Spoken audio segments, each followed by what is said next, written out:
Hospitals లో gyms, కసరత్తుల treatments.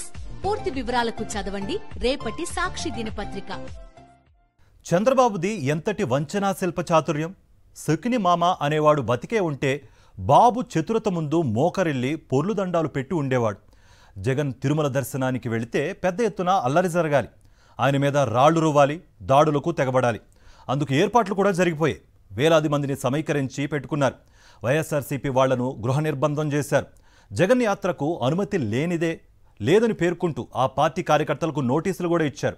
అయినా కూడా వైఎస్ జగన్ వెళ్లి ఉంటే విధ్వంసానికి రంగం సిద్ధం చేశారు.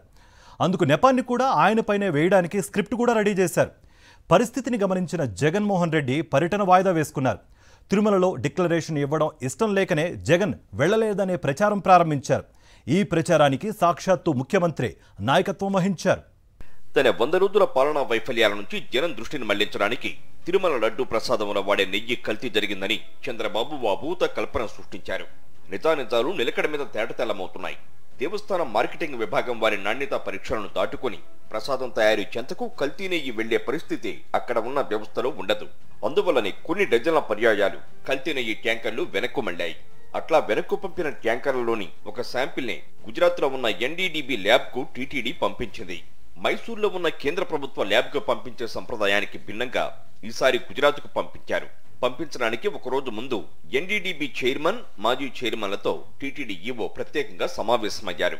ఈ వ్యవహారంపై విచారణ జరిపించాలని కోరుతూ భారత రాష్ట్రపతి, ప్రధాని, చీఫ్ జస్టిస్లకు భారత వ్యవసాయ పరిశోధన మండలి గవర్నింగ్ బాడీ సభ్యుడు భద్రవాడ వేణుగోపాల్ లేఖలు రాశారు. మైసూర్ ల్యాబ్ కు కూడా ఇదే కంటైనర్లోని శాంపిల్ ను పంపించినట్టు విశ్వసనీయమైన సమాచారం ఉంది. అక్కడి నుంచి రిపోర్టు వచ్చిందా లేదా, వస్తే ఎందుకు బహిర్గతం చేయడం లేదన్నది ఓ అంతు చిక్కని రహస్యం. వేణుగోపాల్ లేఖ మీద విచారణ జరిపితే చాలా అంశాలు బయటకు రావచ్చు. కేంద్రంలోని ఎన్డీఏ సర్కారు దేశీయ గోసంపద వృద్ధి లక్ష్యంగా కొన్ని కార్యక్రమాలను ప్రారంభించింది.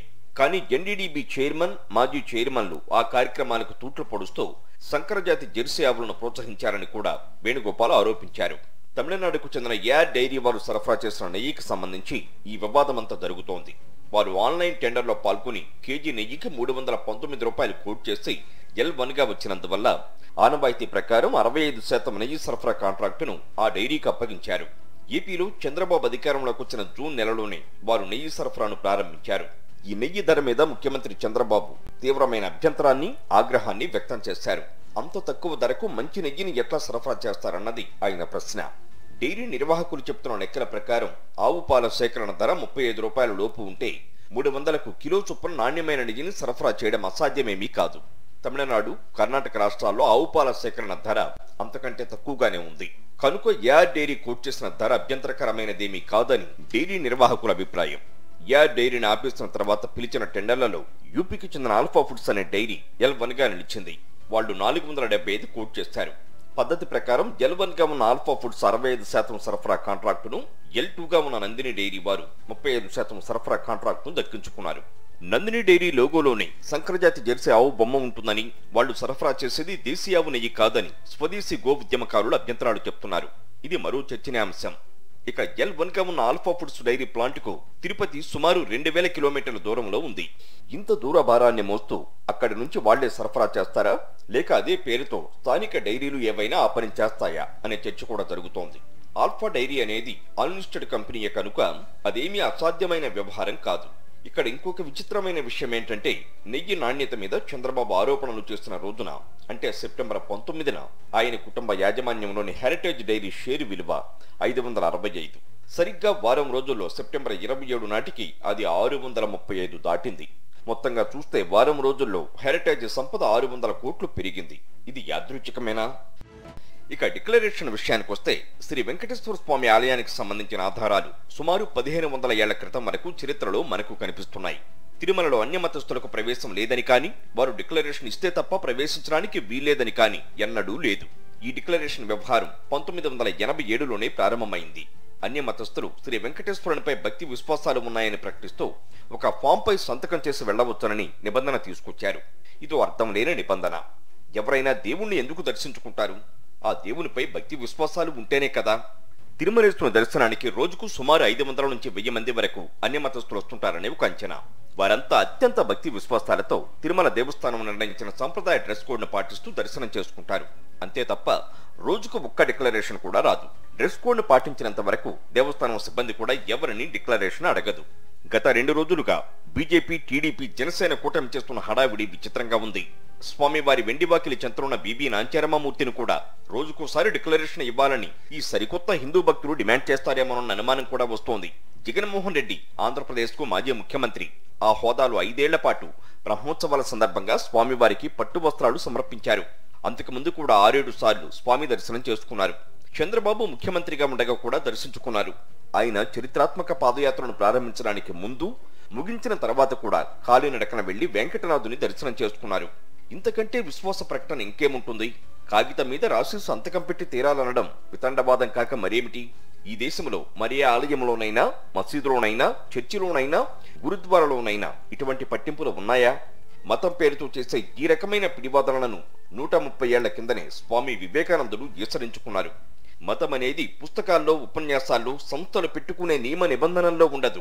అది ఆత్మకు పరమాత్మకు మధ్యన ఉండే సంబంధమని లండన్లో వివేకానందుడు ప్రకటించారు. షికాగోలో జరిగిన విశ్వవ్యాప్త సర్వమత సమ్మేళనంలో హైందవ విశిష్టతను విజయ పతాకంగా ఎగరవేసి ప్రశంసలు అందుకున్న వివేకానందుడు కంటే గొప్ప హిందువుల ఈ నడమంత్రపు నామాల వారు. సహనం హిందూ మతపు సహజ భూషణమని వివేకానందుడు ప్రకటించారు. సర్వమత సహనాన్ని పాటిస్తాం. అన్ని మతాలు సత్యమైనవేని నమ్ముతాం. ఎక్కడెక్కడో పుట్టిన నదులన్నీ సముద్రంలో చేరినట్టే అన్ని రకాల ఆరాధనా మార్గాలు ఆ సర్వేశ్వరుణ్ణి చేరుతాయి. ఇది హిందూ మత సారమని వివేకానందుడు ప్రకటించారు. ఏది ఆ స్ఫూర్తి? కాషాయ వస్త్రాలు ధరించిన వారు కూడా కళ్ళెర్ర చేసి పళ్ళు కొరకడం సమంజసమేనా? హైందవాన్ని అర్థం చేసుకున్న వారేనా మీరు?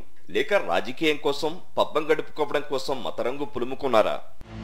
బీజేపీ సంగతి జగమెరిగిన సత్యమే. ఆ పార్టీ మనుగడకు హిందూ మత భాగోద్వేగాలే ఆలంబన. ఆర్థిక వృద్ధి, పారిశ్రామికాభివృద్ధి, ఉద్యోగాల కల్పన వంటి కబూర్లన్నీ కాలగర్భంలో కలిసిపోయాయి. ఉత్తరాది రాష్ట్రాల్లో దాని పలుకుబడికి ప్రమాదం ముంచుకొస్తున్నది. అందుకోసం కొత్త స్థావరాలు కావాలి. హిందూ ఎజెండా ఎత్తడానికి అవకాశం దొరికితే అది ఊరుకుంటుందా? ఆంధ్రాల వారి భాగస్వామి చంద్రబాబు ఆ ఎజెండా వారి మెడలో వేశారు. తిరుమలలో జగన్మోహన్ రెడ్డిని అడ్డుకుంటామంటూ తెలంగాణ నుంచి కూడా ఆ పార్టీ అనుయాయులు తరలి వెళ్లారు. కూటమిలో భాగస్వామిగా ఉన్న పవన్ కళ్యాణ్ ఈ మధ్య కాషాయ పార్టీ కంటే ఘాటుగా హిందూ భావజాలాన్ని ప్రకటిస్తున్నారు. ఈ సందర్భాన్ని కూడా ఆయన బాగానే ఉపయోగించుకున్నారు.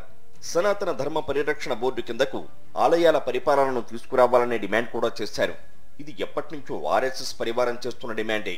ఆలయాల నియంత్రణ మొత్తం కేంద్రం కనుసన్నల్లోకి రావాలనేది వారి సంకల్పం. జమిలి ఎన్నికల ఉద్దేశం కూడా అదే.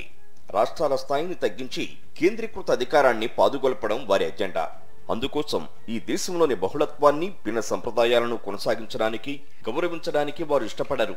ఇక చంద్రబాబు ప్రస్తుతం ఏడుకొండల వాడే దిక్కనే పరిస్థితుల్లో ఉన్నారు. ఎన్నికలకు ముందు ఇచ్చిన హామీల్లో ఒక్క అడుగు ముందుకు పడలేదు.